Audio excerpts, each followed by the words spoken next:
పల్నాడు జిల్లా నరసరావుపేటలో sanitation special drive నిర్వహించారు. ఈ కార్యక్రమంలో స్థానిక ఎమ్మెల్యే చంద్రవాడ అరవింద్ బాబు పాల్గొన్నారు. 34వ వార్డులో మున్సిపల్ కార్మికులతో కలిసి ఎమ్మెల్యే చంద్రవాడ పారిశుద్ధ పనుల్లో పాల్గొన్నారు. గత ప్రభుత్వ నిర్లక్ష్యం కారణంగా అన్ని వ్యవస్థలు పూర్తిగా దెబ్బతిన్నాయని ఆయన ఆరోపించారు. డిసెంబర్ 31 కల్లా నరసరావుపేట పట్టణాన్ని పరిశుభ్రంగా ఉంచుతామన్నారు.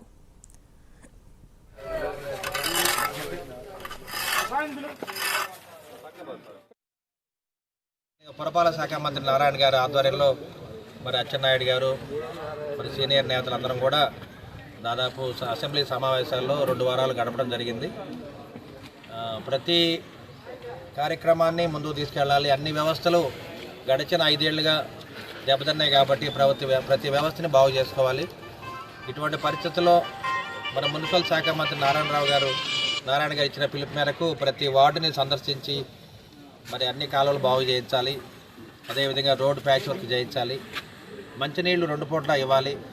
ఈ కార్యక్రమాలన్నీ దగ్గరుండి మున్సిపల్ కమిషనర్ గారు, డిఈ గారు, ఎంఈ గారు వీళ్ళందరూ కూడా ప్రతిరోజు హాజరయ్యి ఈ కార్యక్రమాన్ని విజయవంతం చేయాలి. అదేవిధంగా ప్రతి కార్యక్రమాన్ని రోజు మరి పురపాలక శాఖ మంత్రి నారాయణ గారికి పంపించాలి. ఈ విధంగా చేయటం వల్ల ఏంటంటే అధికారులు అలర్ట్గా ఉంటారు.